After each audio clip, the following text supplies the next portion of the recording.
దైవ సన్నిధిలోనికి రావాల్సిందిగా మనం చేస్తూ ఉన్నాను. ఈ సమయంలో వాక్యాన్ని అందించవలసిందిగా రాజన్నకి సమయాన్ని అప్పగిస్తూ ఉన్నాం.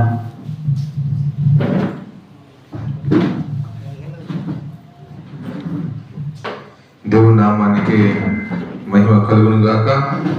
కూడి వచ్చిన మీ అందరికీ పేరు పేరున హృదయపూర్వక వందనాలు. అలాగనే అవకాశం ఇచ్చినటువంటి పల్లె క్రీస్తు సువార్త వ్యవస్థాపకుడు విజయన్న గారికి, అలాగనే దావీదన్న గారికి, సంఘ పరిచయం చేస్తున్న బాబానికి, అలాగనే వాసన్న గారికి, అలాగనే సుధాకర్ అన్న గారికి ప్రత్యేకమైన వందనాలు తెలియజేసుకుంటున్నాను. సమయం మించిపోతుంది గనక క్లుప్తంగా కొద్ది నిమిషాలు వాక్యాన్ని ధ్యానించుకుందాం. ఆ తర్వాత దైవ సేవకులు కూడా విజయనగర్ మన మధ్యలో ఉన్నారు కనుక త్వరగా న్యాయాధిపతుల గ్రంథం 21వ అధ్యాయం చివరి వచనం. న్యాయాధిపతులు 21వ అధ్యాయం 25వ వచనం, ఆఖరి వచనం. అదే ఆ దినములలో ఇశ్రాయేలులకు రాజు లేడు, ప్రతి వాడును తన ఇష్టానుసారంగా ప్రవర్తించుతూ వచ్చను. చిన్న ప్రార్థన చేస్తున్నాం. మహాపరిశుద్ధుడా, ప్రేమ గల తండ్రి, ఈ రీతిగా అయినా పల్లె సువార్తని సేవకులనైనా అయ్యా మీరు ఏర్పరచుకొని ఈ రీతిగా జరిగించకు తగిన ప్రాంతాన్ని నడిపించే విధానం బట్టి వందనాలు, స్తోత్రాలు. ఈ సమయంలో ప్రభువా నీ పక్షాన కొద్ది నిమిషాలు నిలబడి నేను మాట్లాడుచుండగా అయ్యా నన్ను గురగా వాడుకొని నామానికి మహిమ తెచ్చుకోమని యేసయ్య పరిశుద్ధ నామములో అడుగుచున్నాం తండ్రి. ఆమేన్, ఆమేన్. ఈ చదవబడిన వాక్యం ఎప్పుడంటే న్యాయాధిపతులు పరిపాలిస్తున్న ఆ రోజుల్లో, ఆ రోజుల్లో ఇంకా రాజులు రాలేదు. ఆ తర్వాత రాజులు వచ్చారు, ప్రవక్తలు వచ్చారు, అనేక మంది వచ్చారు. ఇశ్రాయేలు ప్రారంభ దినాల్లో నిజంగా న్యాయాధిపతులు నిజంగా ఏలుబడి చేస్తూ పరిపాలిస్తున్న ఆ రోజుల్లో అక్కడి ప్రజలు ఎలా ఉన్నారంటే, ఆ న్యాయాధిపతుల కాలంలో ఆ దినములలో ఇశ్రాయేలులకు ఎవరు లేడంట? రాజు లేడు. ప్రతి వాడును తన ఇష్టారంగా ప్రవర్తించుచూ వచ్చెను. ఒక మాటలో చెప్పాలంటే వారి జీవితాల్లో లోబడిన స్వభావం లేదు.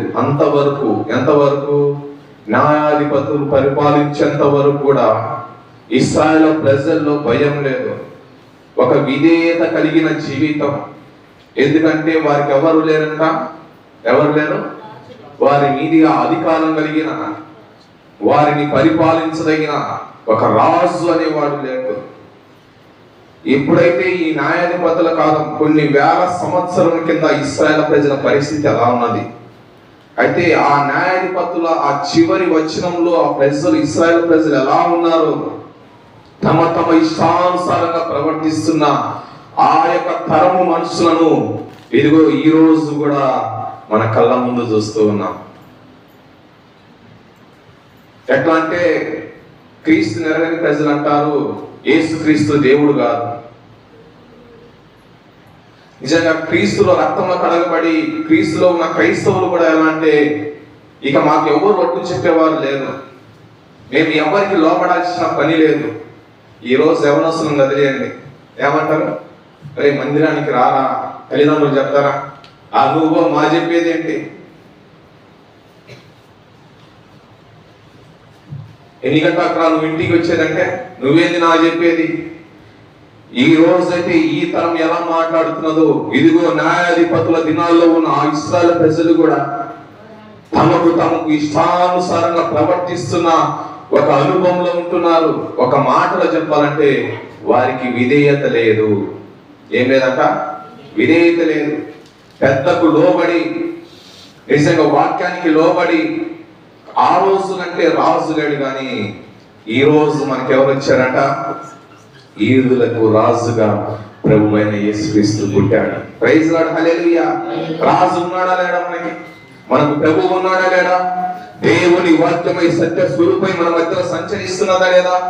మనకు బోధించేది, ఉపదేశించేది నిజంగా అడుగడుగున మనకు హెచ్చరిస్తూ నడిపిస్తున్నది. అయినను ఈ రోజు ఎలా ఉన్నామంటే దేవుని మాటకు అవిధేయులమై తమ కార్యాలు జరిగించుకుంటూ తమ శరీర కోరికలు నెరవేర్చుకుంటూ ఈ తరం ఇంకా అప్పటికి ఇశ్రాయేలు ప్రజల కంటే ఇంకా భ్రష్టులైపోయారు. కారణం ఏంటంటే ఆ రోజు న్యాయాధిపతులలో రాజు లేడు కనుకనే వాళ్ళు క్రమం తప్పారు. ఇదిగో క్రిస్మస్ ఎన్నో సంవత్సరాల నుంచి ఆరాధించుకుంటున్న మనలో ప్రభు ఉన్నాడని మనకు తెలియదా? దేవుని వాక్యం మన కళ్ళలో మన దేవసేవకు నిలబెట్టుకుని ఉపదేశిస్తున్న వాక్యం ఏంటో మనకు తెలియదా?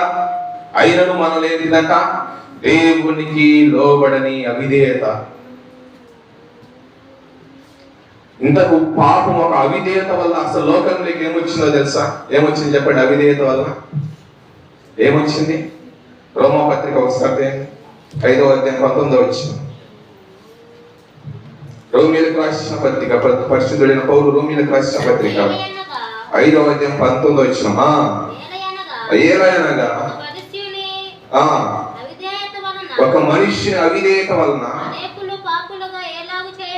ఎలాగూ పాపులుగా చేయబడిన సారు. ఒక మనిషిని అవిధేయత వల్ల ఏమొచ్చిందంటే లోకంలోకి పాపం వచ్చింది.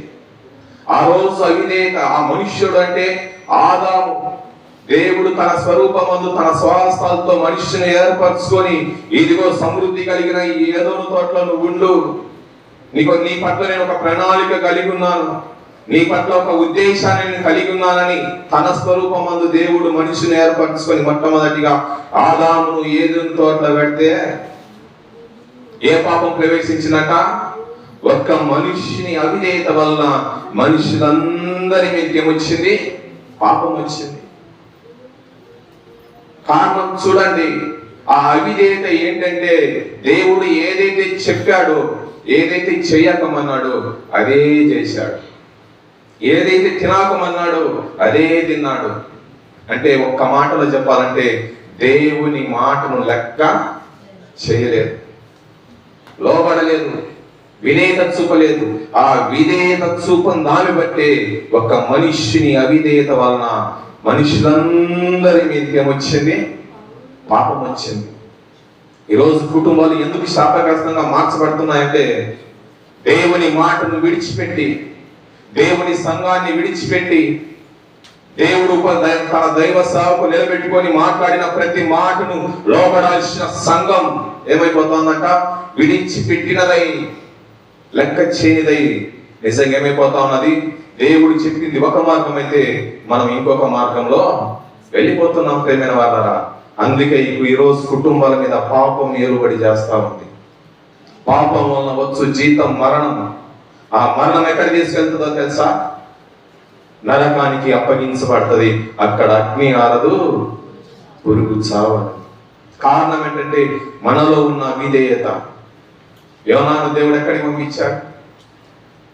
నినివే పట్టణ ప్రజలకు వెళ్ళి సువార్త ప్రకటించు, వారి పరిస్థితులు చాలా దారుణంగా అయిపోయాయని చెప్పేసి నినివే పట్టణానికి వెళ్ళామంటే దేవుడు చూపించిన ఒక పట్టణం అయితే తన సొంత నిర్ణయం ఒక పట్టణాన్ని ఏర్పరచుకొని, నినివే పట్టణం కాదు నేను పోయేది, నా ఇష్టం అన్నట్టుగా దేవుని మాటను విడిచిపెట్టి ఎక్కడికి వెళ్ళిపోయాడు? తర్షీస్కి వెళ్ళిపోయాడు. ఒక్కటి గమనించండి, ఎప్పుడైతే యోనా తర్షీస్ పోవడానికి ఓడలు అడుగు పెట్టాడు, ఆ క్షణమే, ఆ నిమిషమే సముద్రంలో తుఫాను చెలరేగింది. ప్రైజ్ లార్డ్, హల్లెలూయా. కారణం ఏంటంటే ఒక్కడు లోబడని పరిస్థితి. దేవుని మాటని విడిచిపెట్టి ఆ ఓడలో ఉన్న ఒక యోనాను బట్టి తుఫాను చెలరేగింది.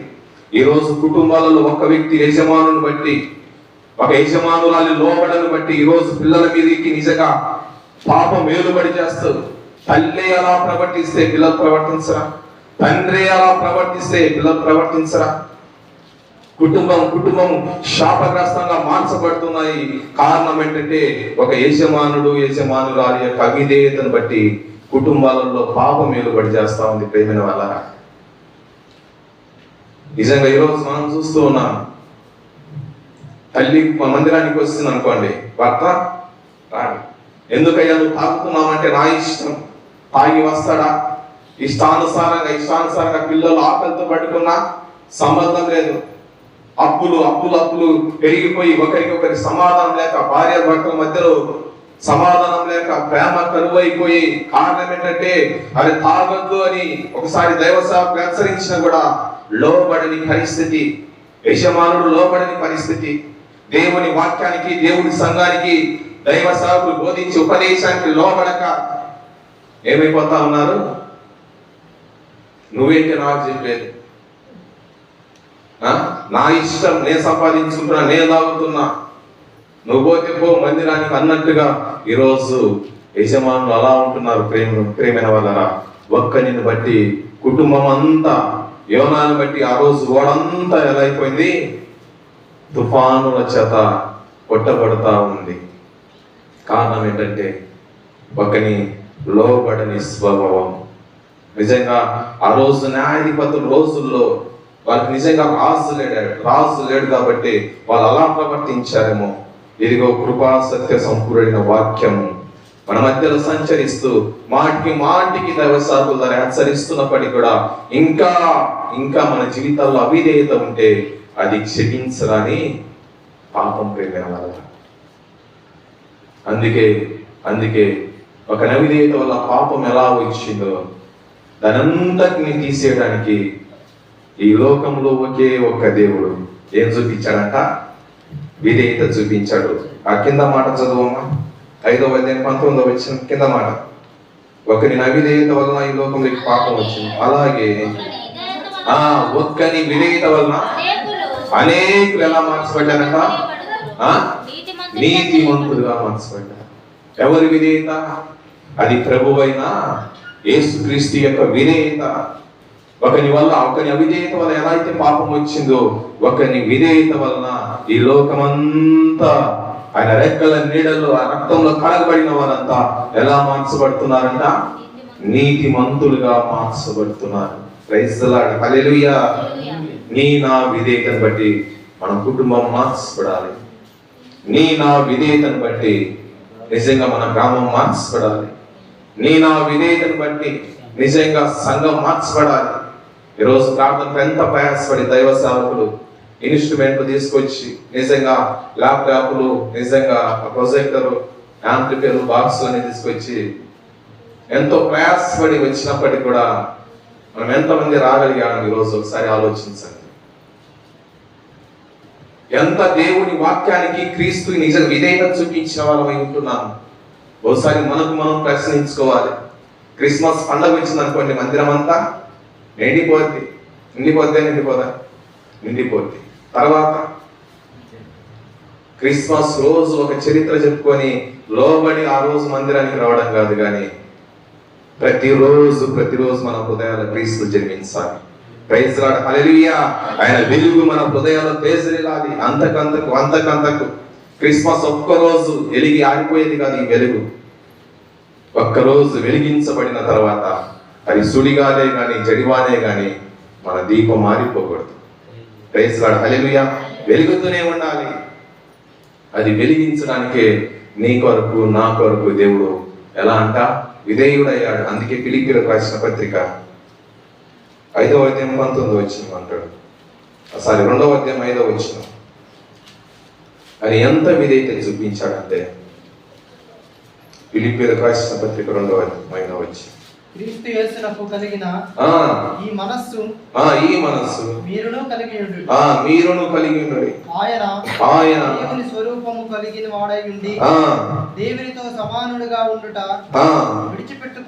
విడిచిపెట్టుకోడని భాగ్యమున ఎంచుకొనలేదు గాని మనుష్యుని పోలికగా పుట్టి దాసుని స్వరూపం ధరించుకొని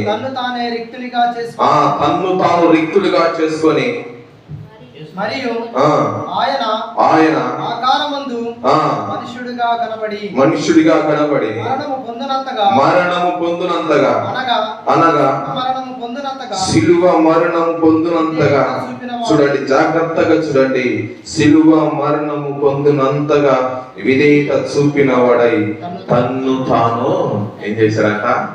తగ్గించుకున్నాడు. ప్రైజ్ ది లార్డ్, హల్లెలూయా. ఎటువంటి తగ్గింపు అంటే తన్ను తాను సిలువ మరణం పొందినంతగా ఆయన తండ్రి అయిన నిజంగా దేవాది దేవునికి కుమారుడిగా ఆ విధేయత చూపించాడు కనుకనే ఇదిగో ఈ రోజు మనం ఈ రక్షణలోకి మనం నడిపించబడుతున్నాం.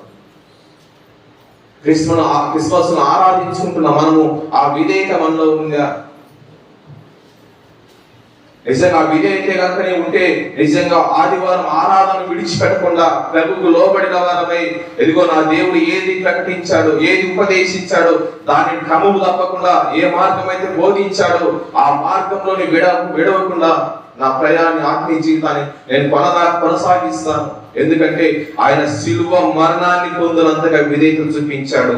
అట్టి మనస్సును నేను ఏం చేయాలంట? ధరించుకోవాలి. ఈరోజు చలి పెడితే ఏం ధరించుకుంటాం? స్వెటర్లు ధరించుకుంటాం. వర్షం పడితే గొడుగు ధరించుకుంటాం.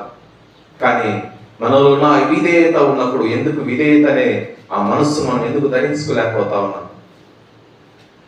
అదే కదా మన దేహాన్ని నిజంగా అగ్నికి అప్పగించేది. ఆ అవిధేయత పాపమే కదా మన కుటుంబంలో శాపగ్రస్తంగా మార్చబడి కుటుంబాలను నిజంగా నాశనం చేసేది. ఎక్కడ అవిధేయత మన జీవితంలో ఏర్పడి చేస్తుందో ఈరోజు మనం పరీక్షించుకొని క్రిస్మస్ లో ఆరాధించగలిగితే, నిజంగా క్రీస్తు చూపించిన విధేయత కలిగిన మనస్సు కనుక నీలో ఉంటే, నిజంగా ఈ క్రిస్మస్ కనుక నువ్వు ఆరాధించగలిగితే నిశ్చయంగా మన జీవితంలో ఆశీర్వాద క్రిస్మస్ మనం జరుపుకుంటాం. ప్రైజ్ లార్డ్, హల్లెలూయా. కారణం ఏంటంటే ఇదిగో ఈ నా బిడ్డలు, ఇదిగో ఈ నా సంఘము విధేయత కలిగిన సంఘము. ప్రైజ్ లార్డ్, హల్లెలూయా. విధేయత కలిగిన వాళ్ళమైతే నిజంగా మందిరాన్ని మనం ఎందుకు విడిచిపెడతాము? ఆ రోజు జ్ఞానులు ఎక్కడి నుంచి వచ్చారంట? తూర్పు దేశం నుంచి ఇంచుమించు 2000 కిలోమీటర్లు 2 సంవత్సరాలు ప్రయాణం చేసి దేవుణ్ణి ఆరాధించడానికి తమ కుటుంబాలను విడిచిపెట్టారు, తమ చంటి బిడ్డలను విడిచిపెట్టారు.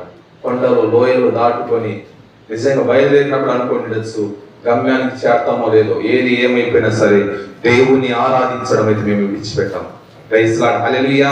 ఆ దేవుని యొద్దకు మేము వెళ్ళి పూజించకుండా మేము ఉండలేమని చెప్పేసి ఎలా అయిపోయారంట? దేవుణ్ణి ఆరాధించడానికి విధేయులై బయలుదేరారు. ప్రేమైన వాళ్ళ నిజంగా అక్కడే ఉన్న ఎవరు జ్ఞానులు అని చెప్తున్నారు, ఆ శాస్త్రులు, పరిచయులు. ఆఖరికి హేరోదు రాజు కూడా యెరూషలేములో నిజంగా కొన్ని కిలోమీటర్లు, ఇంచుమించు 10 కిలోమీటర్లు ఉన్న ఆ బెత్లెహేంలోకి వెళ్ళి ఆరాధించలేకపోయారు. కారణం ఏంటంటే పుట్టినవాడు రాజుగా వాళ్ళు చూడలేదు. యూదులకు రాజుగా ప్రభుని చూడలేకపోయారు. ఒకవేళ ఆ రాజుగా వాళ్ళు హృదయం అనుకోనింటే, ఇదిగో మమ్మల్ని రక్షించడానికి ఒక మెషియా వచ్చేదని వాళ్ళు అనుకునింటే కనుక ప్రభు దగ్గరికి వచ్చి సాగిల పడేవారు, ఒక విధేయత చూపించేవారు. కానీ ఎక్కడో జ్ఞానులకు ఆ విధేయత ఉంది. ప్రభుని నిజంగా సాగిల పడడానికి ఒక సాహసం చేశారే, వారి జీవితాలనే త్యాగం చేశారే. నా విధేయత ఎంత ప్రేమైన వల్ల మందిరానికి నిజంగా అడుగు తీస్తే నిజంగా ఒక 10 అడుగుల దూరంలో వాక్యం వినిపిస్తున్న లోబడిని ప్రజల వల్లే మనం ఉంటున్నామేమో. నిజంగా లోబడకుండా మనం ఎన్ని క్రిస్మస్లు ఆరాధించినా అది వ్యర్థమే. ప్రభు కోరుకుంటున్నది అంటే మీ కొరకు ఎలా అయితే నేను విధేయత చూపించి తన్ను తాను రిక్తుడిగా చేసుకొని సిలువ మరణం పొందినంతగా ఎలా అయితే విధేయత చూపించి నీ కొరకు నా కొరకు భూమికి ఆకాశానికి మధ్యలో వేలాడి ఎందుకు పనికి రాని వారి చేత గాండ్రించి ఉమ్మి వేయబడి కొరడాలతో కొట్టబడి నిజంగా ఆ యొక్క ఒకడు జుట్టు పట్టుకొని లాగి ఒకడు పరిగెత్తుకుంటూ వచ్చి తనితే నిజంగా ఆ సిలువలో సోలిపోతూ ఆయన ప్రయాణం సాగింది. కారణం మౌనం వహించాడు నీ కొరకు నా కొరకు. ఎందుకో తెలుసా? ఒక అవిధేయత వల్లనే పాపం వచ్చింది, కానీ నా విధేయత వలన ఇదిగో మీరందరూ నీతిమంతులుగా మార్చబడాలి. ప్రైజ్ లార్డ్, హల్లెలూయా. ఆ నీతిమంతులుగా మార్చడానికి ప్రభు చేసిన త్యాగం ఏంటో నీకు తెలియదా? తెలుసు. ఎన్నోసార్లు సేవకులు బోధించలేదా? బోధించారు. అయినను మనలో ఏ మనసు లేదు, లోబడని వాక్యాన్ని చేర్చుకునే మనస్సు మనలో లేదు. ఒక రాయిని తీసుకొని ఎన్ని సంవత్సరాలైనా నీళ్ళల్లో ఉంచండి, ఒక 10 సంవత్సరాల తర్వాత ఉంచిన తర్వాత ఆ రాయిని వలగొట్టి చూడండి, ఒక్క చుక్క నీరైనా ఇంకుతుందా? ఇంకా లోపలికి పోదు. కారణం ఏంటంటే అది రాతి కలిగినది. అలా మారిపోయే ఈ కడవరి దినాల్లో క్రైస్తవుల హృదయాలు ఎన్ని వాక్యాలు నిజంగా ఉపదేశాలు సేవకుల ద్వారా బోధించబడుతున్నా అవి లోపలికి వెళ్ళట్లేదు. కారణం ఏంటంటే విధేయత లేదు. ఆ రోజు న్యాయాధిపతుల కాలంలో ఇశ్రాయేలు ప్రజలు అలా ఉండడానికి గల కారణం వాళ్ళకు రాజు లేడు. కానీ ఈ తరంలో నీకు నాకు నిజంగా ప్రభువులకి ప్రభు, రాజులకు రాజు యేసయ్య మన మధ్యలో జన్మించాడు. ఈ వాక్యం మన మధ్యలో జన్మించింది. ఈ వాక్యం అనుక్షణం టీవీ తెరిస్తే మనకి వాక్యం వినిపిస్తుంది, సెల్లు ఆన్ చేస్తే వాక్యం వినిపిస్తుంది. ఈ రీతిగా సేవకులు నడిపించి మాటి మాటికి వాక్యం వినిపిస్తున్నప్పటికీ కూడా రాజు లేనట్టుగా, యేసుక్రీస్తు దేవుడు కాదన్నట్టుగా, ఏముందిలే సేవకులు, ఏముందిలే వాక్యం, ఏముందిలే మందిరం, ఏముందిలే సంఘం అని ఒకవేళ అవిధేయతతో జీవిస్తున్నావేమో, నీ అవిధేయతను బట్టే నీ కుటుంబంలో పాపం వేలుబడి చేస్తూ మరణానికి అప్పగించబడుతుంది. జాగ్రత్త ప్రేమ వల్ల విధేయులుగా మనం మార్చబడితే ఎలా అయితే నీతిమంతులుగా మార్చబడతామో ప్రభు యొక్క రక్తం చేత నీ కుటుంబం కూడా దేవుని యొక్క విధేయతకి కనుక రాగలిగితే, ఇదిగో ఈ సంవత్సరం 2025వ సంవత్సరానికి అడుగు పెడుతున్న మన కుటుంబాలన్నిటినీ దేవుడు ఆశీర్వాదకరంగా మార్చును గాక. ప్రైజ్ లార్డ్, హల్లెలూయా. ఎందుకంటే మనకు రాస్తున్నాడు, మనకు వాక్యం ఉంది, మనకు సేవకులు ఉన్నారు, మనకు మందిరం ఉంది. మన జీవితాల్లో నిజంగా అవిధేయతలో కాదు, విధేయత కలిగిన ఒక సంఘంగా దేవుడు మన కుటుంబాలను, మన సంఘాలను దేవుడు మార్చునుగా. ఈ చిన్ని వాక్యం మన హృదయాల దేవుడు స్థిరపరిచి బలపరచుగా. అవకాశం ఇచ్చిన దైవ సేవకులకు మరొకసారి హృదయపూర్వక వందనాలు తెలియజేసుకుంటూ ముగించారు. మంచిది, చాలా క్లుప్తంగా